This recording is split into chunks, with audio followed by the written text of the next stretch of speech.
स्वस्ति श्री गणेशाय नमः। श्री सरस्वत्यै नमः। श्री गुरुभ्यो नमः। वक्रतुण्ड महाकाय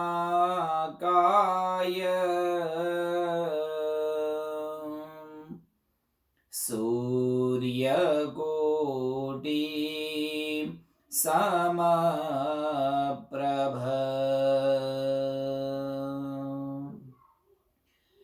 निर्विघ्नं कुरु मे देव सर्वकार्येषु सर्वदा।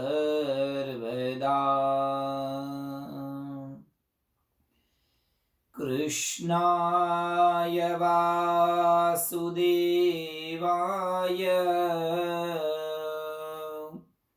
हरये परमात्मने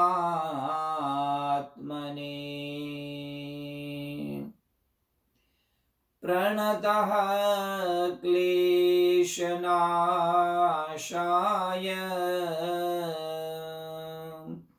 गोविन्दाय नमो नमः।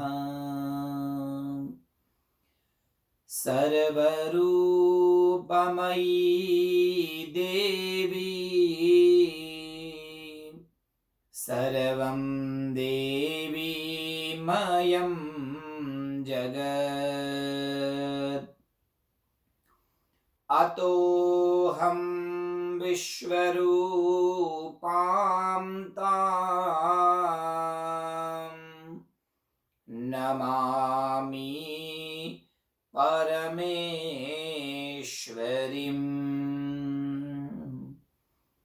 वसुदेवसुतं देवं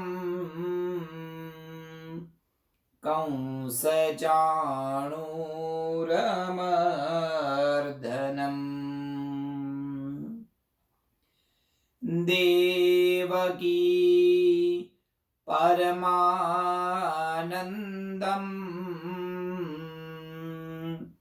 कृष्णं वन्दे जगद्गुरुं। कृष्णं वन्दे जगद्गुरुं। कृष्णं वन्दे जगद्गुरुं।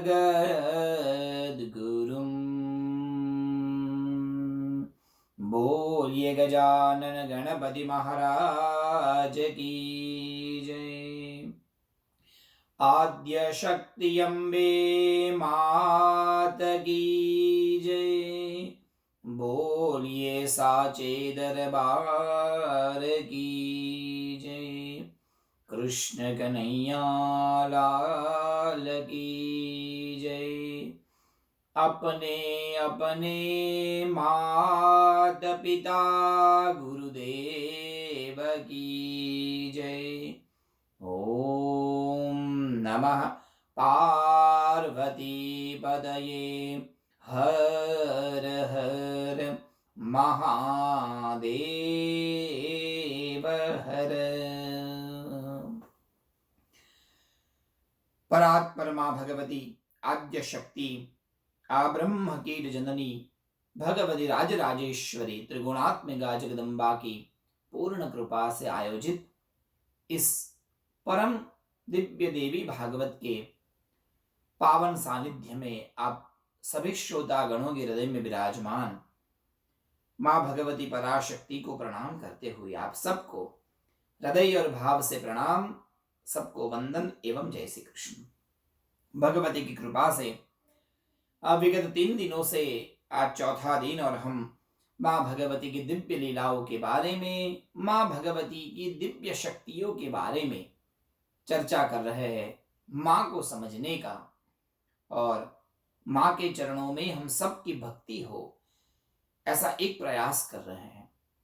सज्जनों, बहुत ही आनंद एवं बहुत ही प्रसन्नता का ये विषय है कि माँ ने हमें ये मौका दिया चैत्र नवरात्रि के पावन परम पवित्र दिनों में हम सब मिलकर इस जूम के माध्यम से एवं हिंदू टेम्पल ऑफ टोलेडो के तत्वाधान में श्रीमद् देवी भागवत कथा का आयोजन हुआ है।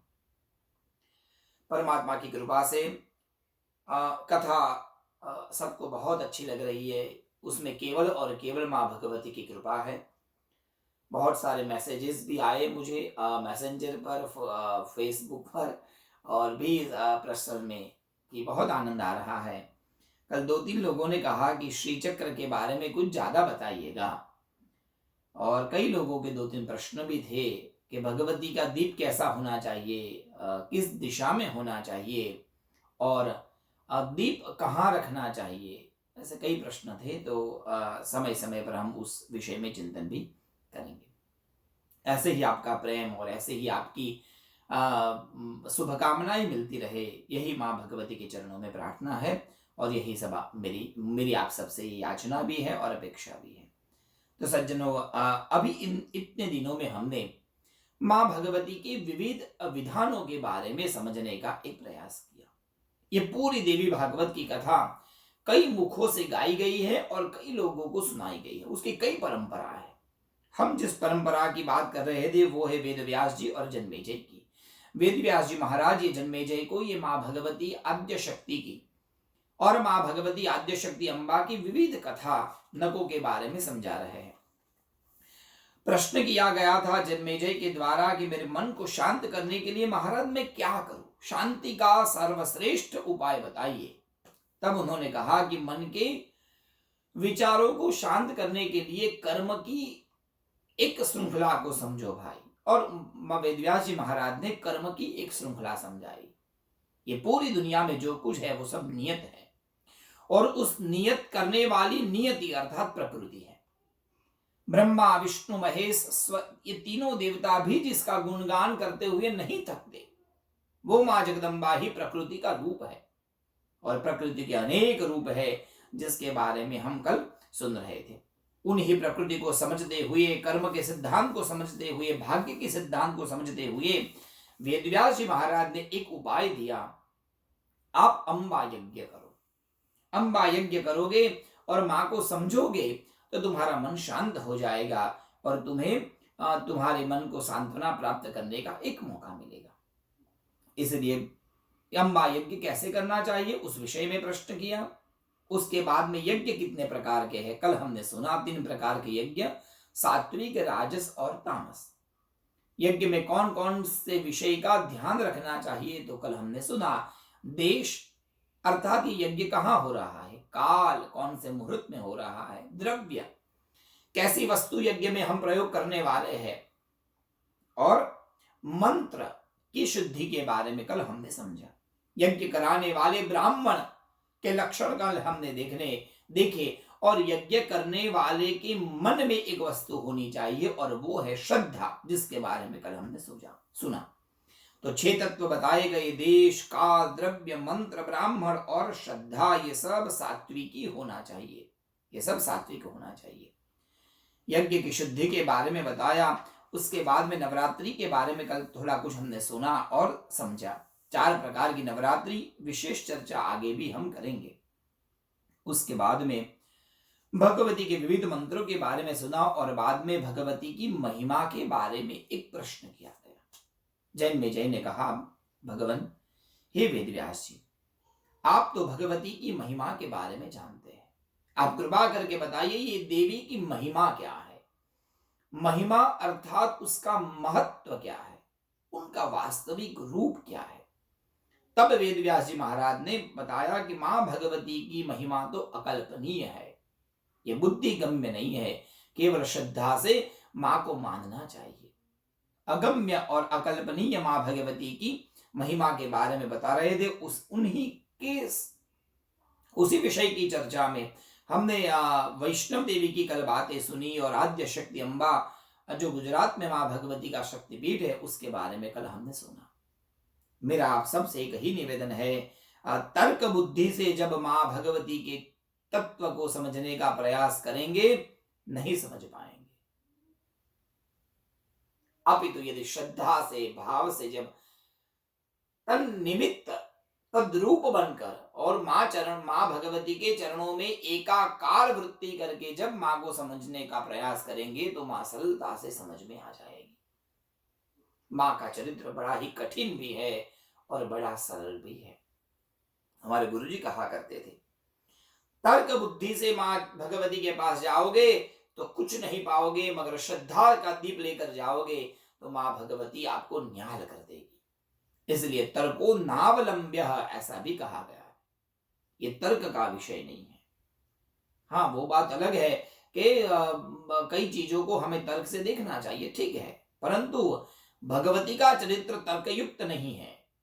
हाँ, आप प्रमाण, प्रमेय, अनुमान, उपमान, न्याय शास्त्र के तर्कों से आप शक्ति तत्व की स्थापना कर सकते हैं।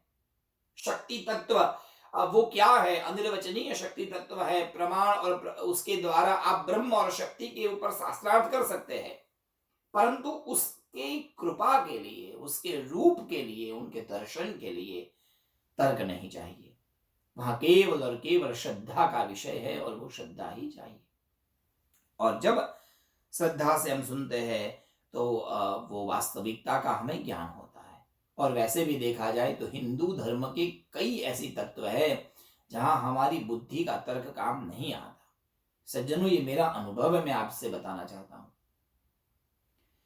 यहीं पर अमेरिका में यहाँ के अमेरिकन व्यक्ति से जब बात हो रही थी, उन्होंने भारत में जाकर कई अच्छे अच्छे विद्वानों के साथ में बैठकर कुछ ज्ञान प्राप्त किया। यहाँ का जन्म हुआ अमेरिकन आदमी। एक दिन जब मुझे मिला, उनसे चर्चा हो रही थी, उन्होंने मुझे एक प्रश्न किया कि सागर भाई, गंगा जी का पानी कभी बिगड़ता नहीं है, क्यों? 10 साल तक भी आप गंगा जी के पानी को एक छोटी सी बोतल में भर कर रखेंगे घर पर, वो पानी नहीं बिगड़ेगा, बिल्कुल उसमें बदबू नहीं आएगी, क्यों? अब भाई जब प्रश्न पूछा तो खुद तो जवाब देना पड़ेगा। अब मैंने वैसे ही तर्क बुद्धि से और वैज्ञानिक दृष्टि से एक जवाब दे दिया कि भाई, गंगा जी का पानी जिस पर्वत से आता है उस पर्वत पर बहुत अच्छी अच्छी अलभ्य वनस्पति उगती है और गंगा जी का पानी उन वनस्पतियों से होते हुए गुजरता है। ऊपर पर्वत पर कई सालों तक बर्फ जमी रहती है और उन बर्फ के अंदर भी कई प्रकार के मिनरल्स तत्व वो है। जब वो बर्फ पिघलती है तो वो तत्व उसमें मिल जाते हैं और सालों तक ये पानी नहीं बिगड़ता, क्योंकि वो वनस्पतियों का तत्व पानी में बहता हुआ आता है। यही वैज्ञानिक कारण है, और तो कुछ है नहीं। बहुत सारे मिनरल्स उसमें मिल जाते हैं तो वो पानी मिनरल रहता है, बिगड़ता नहीं है। तुरंत मना किया, सागर भाई गलत जवाब है। मैंने कहा क्यों? तब उन्होंने कहा, यदि ऐसा है तो उसी पर्वत पर से जहां से गंगा जी निकलती है, उस जगह का नाम है गंगोत्री, उससे कुछ दूरी पर से ही यमुना जी भी निकलती है, यमुनोत्री से। वहीं से अलकनंदा भी निकलती है। आप अलकनंदा का पानी एक बोतल में भरिए, साहब बिगड़ जाएगा। जमुना जी का पानी एक बोतल में भरिए, वो बिगड़ जाएगा, पर गंगा जी का पानी नहीं बिगड़ता, जबकि एक ही पर्वत से वो नदियां निकलती है। अब बताइए। तब वही व्यक्ति ने कहा कि कई चीजें ऐसी है जो साइंस आप प्रूव नहीं कर सकते, और जरूरत क्या है? क्यों हम हमारी आध्यात्मिकता को, क्यों हम हमारी आस्था को वैज्ञानिक के तोले पर तोले? यदि वैज्ञानिक दृष्टि से सत्य होगा तब ये सत्य है। नहीं, विज्ञान से भी हमारा ज्ञान कई कोस आगे निकल चुका है। विज्ञान वास्तविकता को दिखता है, जो दिखता है उन्हीं को वो सत्य मानता है, जबकि हमारा ज्ञान उस वस्तु को भी सत्य मानता है जो दिखता नहीं है, जो केवल अनुभव का विषय है। उसको समझने के लिए हमारे आचार्यों ने 4 प्रमाण दिए हैं। सज्जनों, ध्यान देना। एक है प्रत्यक्ष, अनुमान, उपमान और आगम। वेदांत शास्त्र ने और 2 प्रमाणों को लिया, अर्थापत्ति और अनुपपत्ति। अब बहुत लंबा विषय, उसमें जाएंगे तो मैं केवल 2 ही प्रमाण के बारे में बताऊं। एक है प्रत्यक्ष। विज्ञान केवल प्रत्यक्ष को मानता है। आपको जो दिखेगा वो सही है, जो नहीं दिखता वो सत्य नहीं है। हमारा शास्त्र उससे आगे जाकर कहता है वो गलत बात है। एक पर्वत के ऊपर आपको धुआं दिखेगा, अग्नि दूर से नहीं दिखेगी तो क्या उसका मतलब वहां अग्नि नहीं है? न दिखते हुए भी केवल धुएं को देखकर हम अग्नि का अनुमान कर सकते हैं। वहां बिल्कुल अग्नि है, अग्नि नहीं होती तो धुआं क्यों आता? अर्थात धुआं है तो उसके नीचे बिल्कुल अग्नि होनी ही चाहिए, प्रत्यक्ष नहीं है फिर भी वहां पर है। सज्जनों, उसी तरह ये चराचर जगत दिख रहा है आपको, ये दुनिया किसी ने बनाई है तो उसको बनाने वाला भी है। तो वो कौन है? ऐसी कौन सी शक्ति है जिसने इस चराचर जगत को बनाया? नहीं दिखता है, वो अनुभव गम्य है, उसका अनुभव करना पड़ेगा। हमारे ऋषि मुनि ब्रह्मांड में नहीं गए, उनके पास कोई एरोप्लेन नहीं था कि वहां ब्रह्मांड में चलो, कोई स्पेस ऐसा नहीं था कि चले जाए। केवल समाधि में बैठकर अपने एक आत्म तत्व के द्वारा, आत्म शक्ति के द्वारा उन्होंने पूरे ब्रह्मांड को जाना है।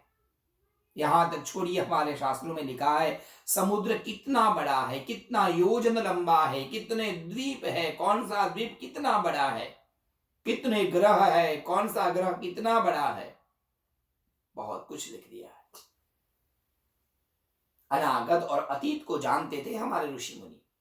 ऐसे कई प्रमाण मिलते हैं, उन प्रमाणों के द्वारा उन्होंने उन वस्तुओं को सिद्ध किया है। परंतु ये सब जानने के लिए सबसे पहला साधन है श्रद्धा। आपको उस पर श्रद्धा रखनी पड़ेगी। वो जो तत्व ऐसा है आप जिसको देख नहीं सकते, जिसका अनुभव ही कर सकते, ऐसा अनिर्वचनीय वो तत्व है, और वो है शक्ति तत्व। मां भगवती शक्ति के बारे में हम कल समझ रहे थे। गुरुदेव कहते थे कि उन शक्ति को जानने के लिए आपको श्रद्धा चाहिए, क्योंकि वो शक्ति अकल्पनीय है।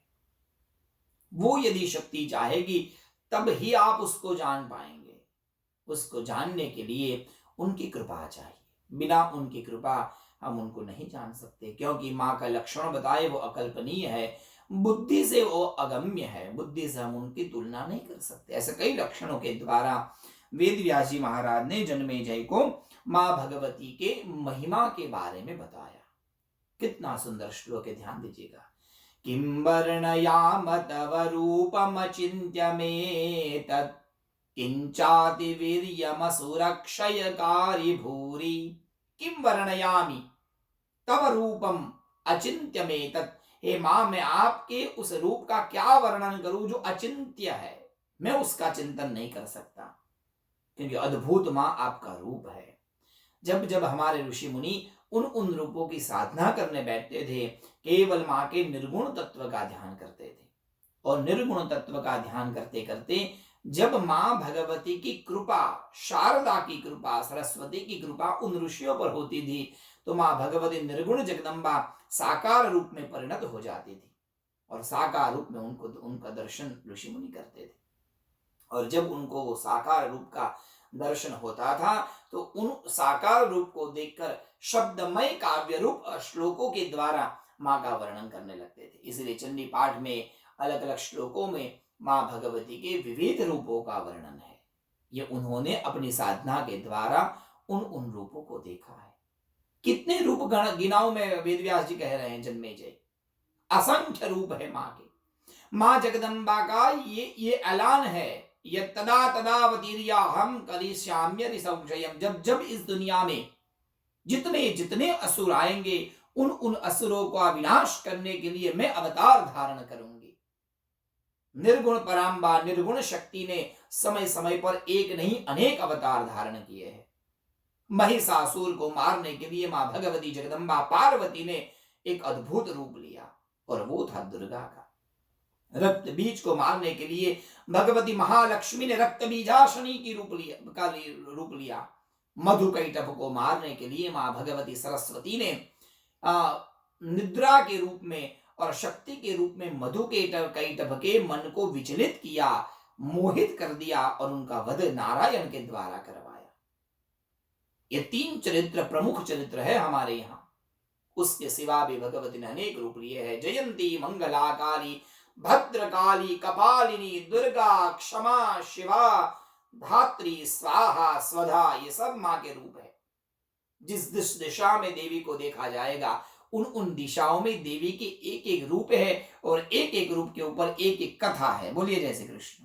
प्राच्याम रक्षतु मामेन्द्री, आग्नेयाम अग्निदेवता, दक्षिणे वतु वाराही, नैऋत्याम खड्गधारिणी, प्रतीच्याम वारुणी रक्षेद, वायव्याम मृगवाहिनी, उदीच्याम पातु कौमारी, ऐशान्याम शूलधारिणी, ऊर्ध्वम ब्रह्माणि मे रक्षेद, अधस्ताद वैष्णवी तथा। ये सब माँ के एक एक रूप है जो दशों दिशाओं में माँ जगदम्बा ने विविध रूपों को धारण किया था। ये तो केवल देवी भागवत में कुछ कुछ कई कई रूपों को गिनाया गया है, उसके सिवा भी अनेक रूप है माँ के। इस पृथ्वी पर पहले भी माँ ने रूप लिए, सतयुग में, द्वापर में, त्रेता में और कलयुग में। आज भी माँ विविध रूपों से जन्म लेकर आती है और असुरों का विनाश करती है। 3 प्रकार के प्रमुख चरित्र गिनाए गए, एक महाकाली चरित्र, महालक्ष्मी चरित्र और महासरस्वती का एक चरित्र। कौन से रूप लेकर माँ ने किन किन असुरों को मारा, यहां तक छोड़िए माँ भगवती के अंग से जहां जहां अंग गिरे वो माँ के शक्तिपीठ बने, वो 51 है, 52 है। उसके सिवा भी माँ की कई सिद्धपीठ है जहां जहां माँ का अंग नहीं था, वहां सती का कोई अंग नहीं गिरा, मगर अपने भक्त की रक्षा करने के लिए मां भगवती रूप लेकर आई है। अब सज्जन में आपको क्या क्या गिनाऊं, एक नहीं ऐसा असंख्य कथा है। यदि वो कथा में जाऊंगा तो देवी भागवत की कथा छूट जाएगी। बोलो जय श्री कृष्ण। मगर आगे जाने का मन भी तो नहीं कर रहा है, एक आध दो बोल देता हूं फिर चलेंगे आगे। मां भगवती के रूप अगम्य और अकल्पनीय है। भक्तों की रक्षा करने के लिए मां ने रूप धारण की है। सज्जनों, मैं काशी में पढ़ता था, मां भगवती की कृपा से और भगवान विश्वनाथ ठाकुर जी की कृपा से 12-13 साल मुझे काशी में रहने का मौका मिला। काशी में भी मां भगवती के कई मंदिर है। एक तो विशालाक्षी मंदिर जो शक्तिपीठ है, जिसकी कथा आगे आएगी। गोरखनाथ जी के द्वारा उन्होंने बाला त्रिपुर सुंदरी की साधना की। वो बाला त्रिपुर सुंदरी की गुफा है एक जगह पर, दुर्गा कुंड पर दुर्गा मंदिर है, ये प्रसिद्ध है। परंतु एक मंदिर ऐसा है साहब, ये बहुत सत्य बात है सज्जनों, हर एक व्यक्ति के जीवन में दुख होता है। जब हम बनारस गए थे तो शुरुआत के दिन थे और कभी कभी विद्यार्थी अवस्था, ज्यादा पैसा नहीं था और तकलीफें बहुत होती थी, बहुत कष्ट होते थे, क्योंकि हिंदी भी नहीं आता था। शुरुआत में तो गुजरात से गए थे, टूटी फूटी हिंदी आती थी और काशी की हिंदी तो बड़ी प्रकृष्ट हिंदी होती है, बिल्कुल अशुद्ध आप नहीं बोल सकते। तो शुरुआत के दिन बहुत कष्ट होता था, तकलीफें होती थी। कभी कभी गुरुकुल में हम संध्या वंदन करने नहीं जाते थे तो दिन दिन भर खाना नहीं मिलता था। उस समय साहब एक ऐसे मंदिर का दर्शन हुआ और उन मंदिर का दर्शन करके उन भगवती पर जो श्रद्धा जगी और उन्होंने सभी संकटों को जीवन से निकाल दिया। ये सत्य मेरा नहीं है, वैसे बहुत लोगों का अनुभव है। हर शुक्रवार को हम उस मंदिर में दर्शन करने जाते थे। एक हमारे परम मित्र है जिग्नेश भाई, अभी मोरबी में है, बहुत अच्छे प्रकांड विद्वान है ज्योतिष विषय के, और उन्होंने ये मंदिर हमें दिखाया। और फिर हमारे मित्र ओम प्रकाश अग्रवाल, उनके साथ में हम हर शुक्रवार को उस मंदिर दर्शन करने जाते थे। साहब आप देखिए, अपने भक्तों के दुख को दूर करने के लिए माँ ने कैसा रूप धारण किया है, उस विषय की यह चर्चा है। आज का नहीं, बहुत साल पुराना ये मंदिर। पांडव के जीवन में बहुत कष्ट आया। पांडवों की कथा तो आपको पता है, कई सालों तक उन्होंने जंगल में भटकते रहे और वनवास भुगतते रहे, और कठिन 1 वर्ष था अज्ञातवास। अज्ञातवास में यदि वो प्रकट हो गए तो फिर से वनवास में जाना पड़ेगा, ऐसा नियम बनाया गया था। और सालों तक पांडव भटकते रहे जंगल में। ज्ञान था, ऐश्वर्य था, बुद्धि थी, ताकत थी, ज्योतिष शास्त्र का ज्ञान था उनके पास। सब कुछ जानते हुए, सब कुछ होते हुए भी जीवन में उनके संकट बहुत था। एक दिन भगवान कृष्ण की मुलाकात हुई। द्रौपदी और कृष्ण दोनों बैठे थे। गुजरात की ये बात है, और गुजरात क्षेत्र के बाला त्रिपुरा सुंदरी मंदिर की ये बात है। जब अज्ञातवास में पांडव लोग वहां रहते थे, उस समय दुर्वासा मुनि वहां भोजन करने आते हैं। दुर्वासा मुनि कहते हैं कि भोजन कराओ, उस समय अन्न नहीं है, क्या खिलाएंगे महाराज को। और फिर कृष्ण की कृपा हुई और उन्होंने, वो कथा आपको पता है, कृष्ण की कृपा हुई और उन्होंने पंडितों को भोजन कराया, आशीर्वाद प्राप्त किया। उसके बाद में जब ऋषि मुनि भोजन करके चले गए, द्रौपदी बैठी थी उदास। और माधव ने कहा, द्रौपदी क्यों इतनी उदास हो, क्या बात है? आंख से आंसू निकल गया। माधव, गोविंद, क्यों जीवन में इतने दुख आते हैं?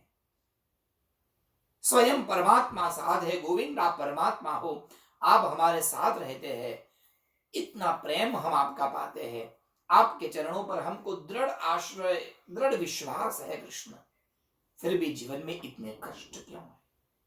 ये दुख कब दूर होंगे माधव? हम कब दुख से मुक्त हो जाएंगे? माधव, कुछ करो, आप कोई रास्ता दिखाओ। आप कृष्ण थे। द्रौपदी के मस्तक पर हाथ घुमाते हुए कहा कि सखी, एक बात बताऊं, ये जितना भी कष्ट है वो इस जन्म का नहीं है, वो पूर्व जन्म का है।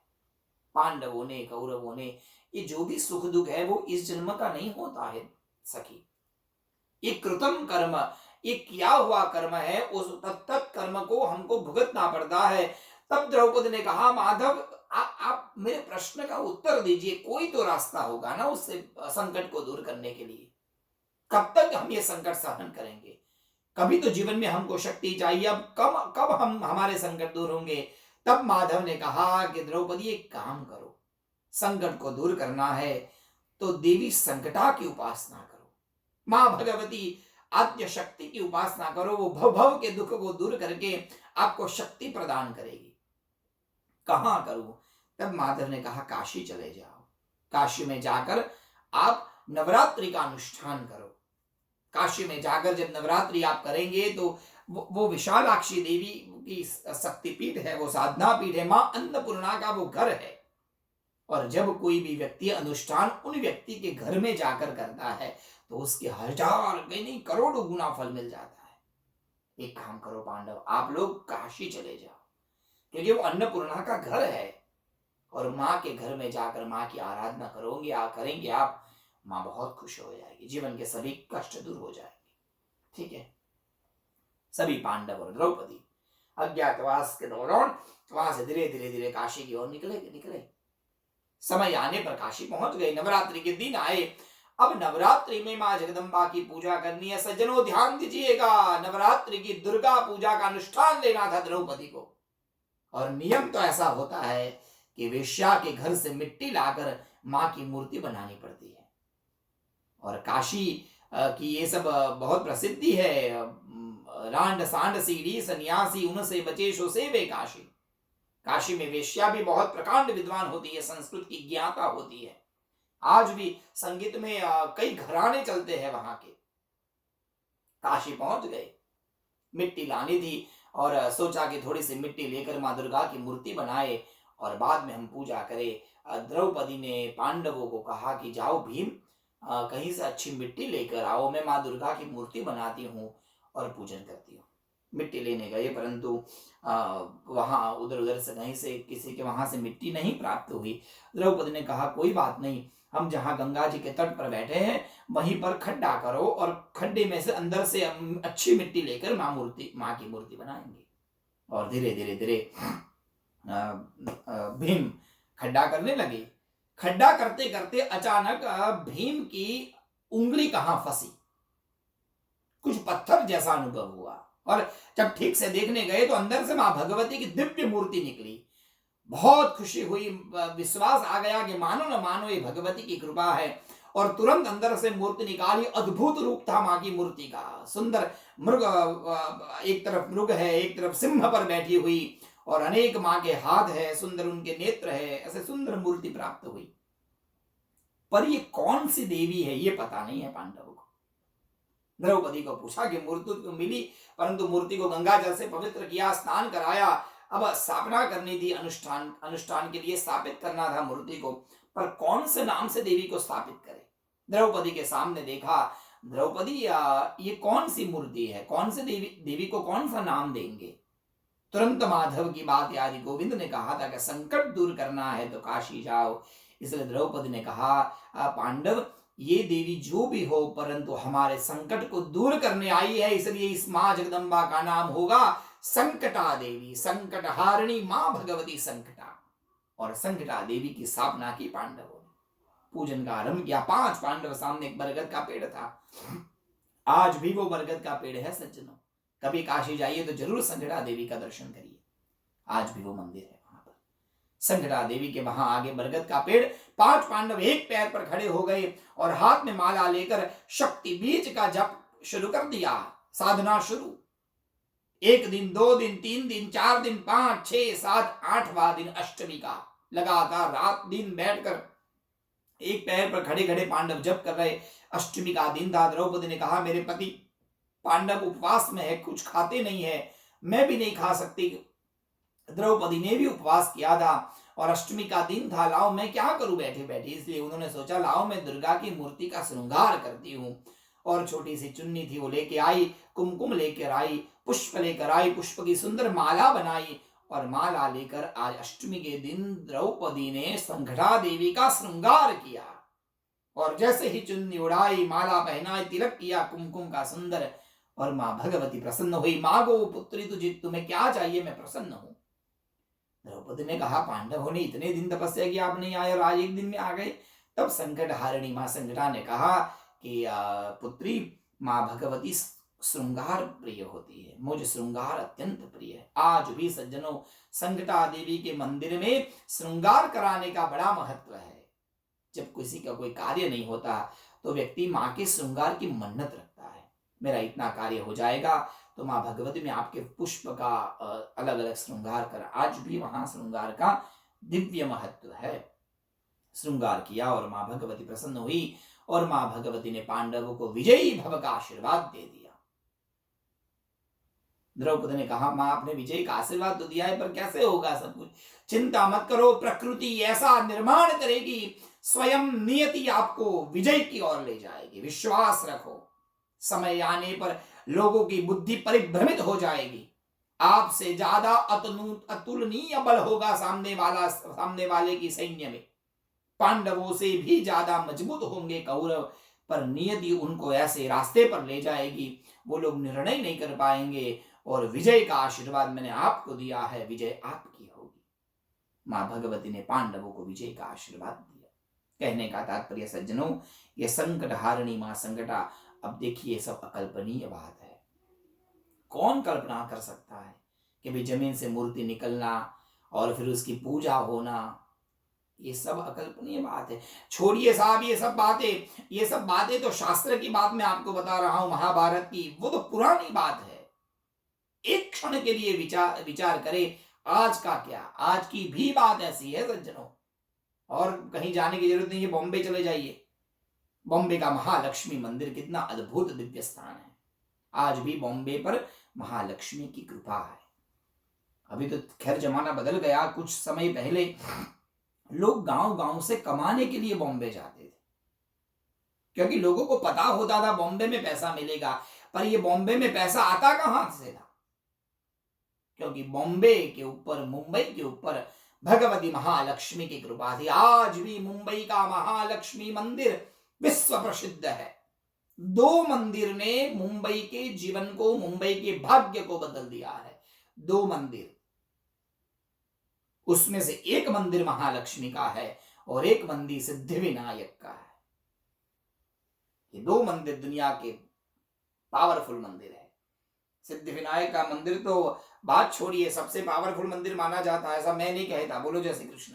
अमेरिका के आदमी कहते हैं। एक हमारे यहाँ ह्यूस्टन से एक आदमी, गोरा आदमी, बॉम्बे यूनिवर्सिटी में कुछ साल पहले रिसर्च करने के लिए गया। यह सत्य हकीकत है सज्जनों।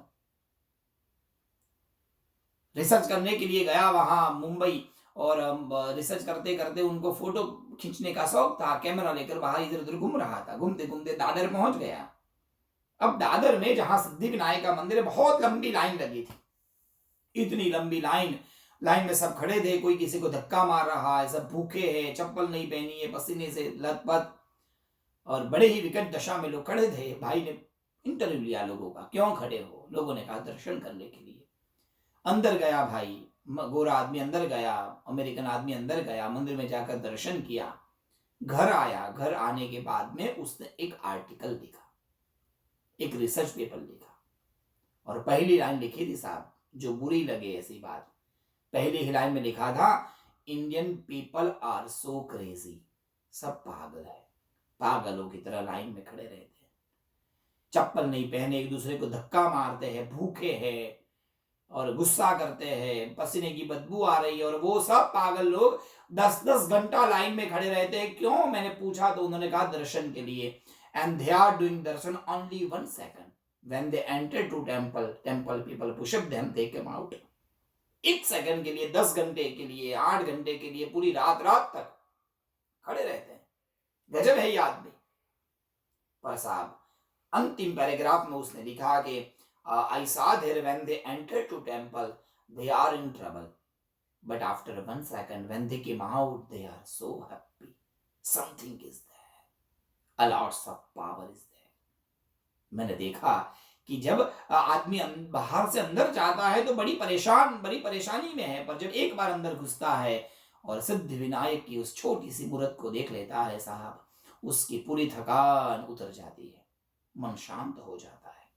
बाकी 500 आदमियों के बीच में आपका मन शांत हो, ऐसा संभव नहीं है, पर हो जाता है। कुछ अद्भुत शक्ति वहां पर है। क्यों? क्योंकि ये सिद्धि विनायक है साहब, सिद्धि नाम की शक्ति विनायक से जुड़ी हुई है, रिद्धि सिद्धि उनके आस पास खड़ी है, शक्ति संपन्न महागणपति अद्भुत पावरफुल है वहां पर। और एक मंदिर है जो हमारी कल्पनाओं से भी अतीत है, वो है मुंबई के महालक्ष्मी। ऐसे वहां के चरित्र में ऐसा आता है कि बहुत वर्ष पूर्व, कुछ वर्ष पूर्व वहां पर मुंबई में श्रीपुरम और गोल्डन टेम्पल, मुंबई में जहां पर ये मंदिर है, वहां पर मुंबई वल्ली और मालबारा के बीच में एक जो ब्रिज है वो उसका काम हो रहा था। वहां एक दीवार खड़ी करनी थी अंग्रेजों के समय में, और बहुत मेहनत किया, दीवार बार बार गिर जाती थी। लोगों को समझ में नहीं आ रहा ऐसा क्यों हो रहा है। ब्रिटिशों ने आश्चर्य किया, भाई इतनी मेहनत कर रहे हो, क्यों ये बार बार ऐसा हो रहा है। उस समय के वहां के जो प्रोजेक्ट के जो मेन आदमी था, कॉन्ट्रैक्टर, उसको डांटा, ये सब क्या हो रहा है, क्यों ठीक से नहीं काम कर रहे हो। अब वो बेचारा क्या करे, वो भगवती का आराधक था, माँ को प्रार्थना की, भगवती ऐसा क्यों हो रहा है, मुझे डांट खानी पड़ रही है। चिंता करते करते सो गया। उसकी पत्नी भगवती की बहुत पूजा करती थी। रात्रि में भगवती ने स्वप्न दिया, आप जहां काम कर रहे हो वहां आगे मेरी मूर्ति पड़ी है महालक्ष्मी की, वो पहले निकालो तब काम होगा। पहले तो इसको ये सब विश्वास नहीं आया, मगर आदमियों को भेजा, जाओ देख के आओ। और जब गए तो वहां समुद्र के पास में एक थोड़ी खोजपान किया गया और वहां से दिव्य भगवती महालक्ष्मी की मूर्ति प्राप्त हुई। मूर्ति को रखा और काम खत्म हो गया, काम पूरा हो गया। इतने सालों से अटकता हुआ काम, विघ्न आता हुआ काम भगवती महालक्ष्मी की स्थापना से पूर्ण हो गया, और आज भी महालक्ष्मी की कृपा से मुंबई धनवान है। अब देखिए सब बातें अकल्पनीय हैं, हमारे कल्पना से परे, इसलिए केवल श्रद्धा रूपी साधन से ही हम मां भगवती को पा सकते हैं। जन्मेजय को वेद व्यास जी ने अद्भुत दिव्य चरित्र सुनाते सुनाते मां भगवती की प्रशंसा की। मां के कई रूप है, कलिकाल में मां अनेक रूप में आती जाएगी, कई रूप बनते जाएंगे। जब जब असुर आएंगे, उन असुरों को मारने के लिए